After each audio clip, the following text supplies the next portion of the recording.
أهلا بيكم حلقة جديدة من بودكاست أسرار الفريلانسنج مع مارلو. الحقيقة سعيد إن أنا أرجع أسجل حلقات تاني. كان ليا فترة يعني كنت موقف ويمكن كنت مشغول شوية، وأوقات تانية ببقى محتار شوية ممكن أتكلم عن إيه.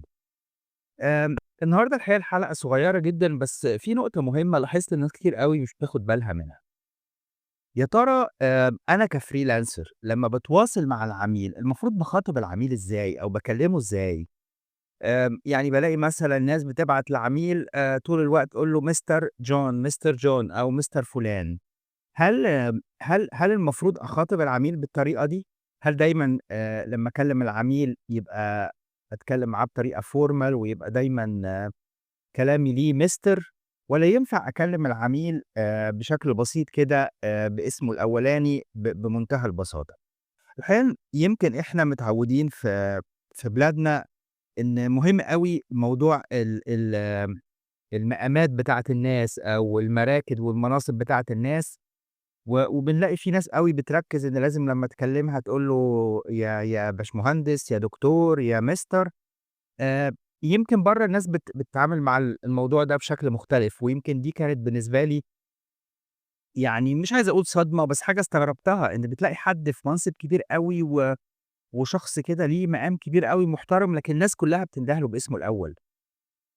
وهو ده الطبيعي لمّا بتتعامل مع عميل على مواقع الfreelancing. طبيعي جدًا إنّك آآ هو لمّا بيقدّم نَفْسه أو لمّا بيبعت لك رسالة بتلاقيه كاتب من تحت اسمه، أو بيقول لك my name is فُلان أو my name is روبرت مثلًا.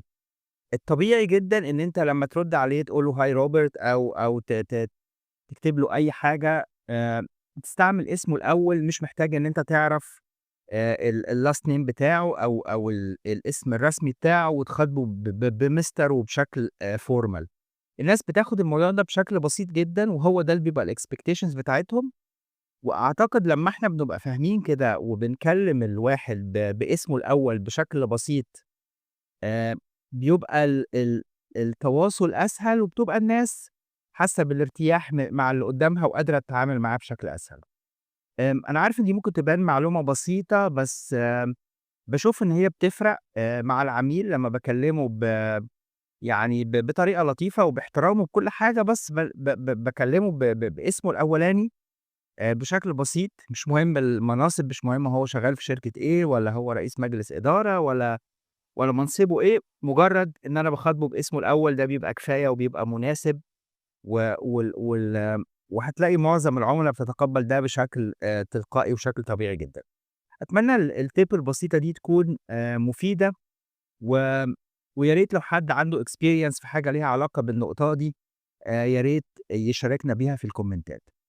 آمم في نقطة تانية يمكن مش مرتبطة ارتباط مباشر بنفس الموضوع ده، بس أنا شايف إن هي مهمة أوي، وهي نقطة إنه وإحنا بادئين freelancing ما بنبقاش مقدّرين إيه درجة الصعوبة اللي هتواجهنا. أحيانًا في ناس بتبقى جاية متخيلة إنه الموضوع ده سهل أوي، وأنا باشوف ناس بتعمله يبقى أنا أول ما أدخل وابتدي كل حاجة هتبقى سهلة والشغل هييجي بسهولة وهاقدر أعمل الشغل ببساطة والفلوس بسرعة هتيجي لي. أحيانًا الواقع مش كده، وفي نفس الوقت العكس مش صحيح. ما هواش الموضوع مستحيل، ما هياش إن دي حاجة زي علوم الفضاء كده محتاج إن أنا أدرس سنين عشان أعملها، وإن هي شبه مستحيلة، وإن اللي بدا هو اللي بدا واللي لسه ما بداش ده ما فيش أمل. لأ.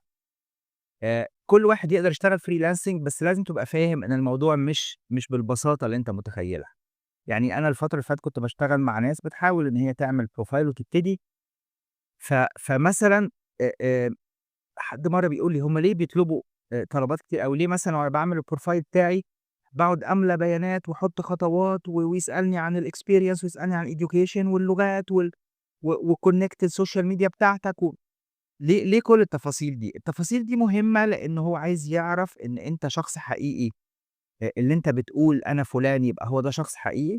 العميل يهمه أوي يعرف إن هو بيتعامل مع شخص حقيقي، يهمه أوي إنه بيعرف إن أنت فعلًا خبراتك الحقيقية إيه، مؤهلاتك إيه، درست إيه، اشتغلت فين، بحيث يقدر إن هو يثق فيك ويدّيك الشغل بتاعه ويأتمنك على حاجته.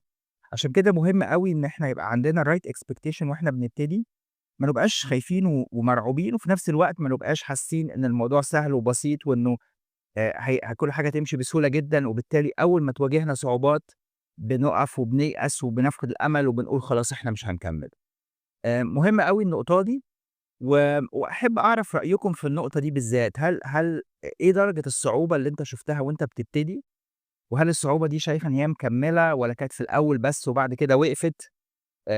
بتشوفوا النقطة دي بالتحديد إزاي؟ ولو واجهتك صعوبة، إزاي قدرت إنك تتعامل معاها أو إيه اللي ساعدك إنك تتغلب عليها في النهاية؟ أتمنى إن أنا أسمع منكم، أتمنى إن أنا أشوف ناس أكتر مهتمة وبتدخل الfreelancing، وأتمنى لكم كل التوفيق، ونتقابل حلقة جديدة من أسرار الfreelancing مع ماندو، وشكرًا ليكم.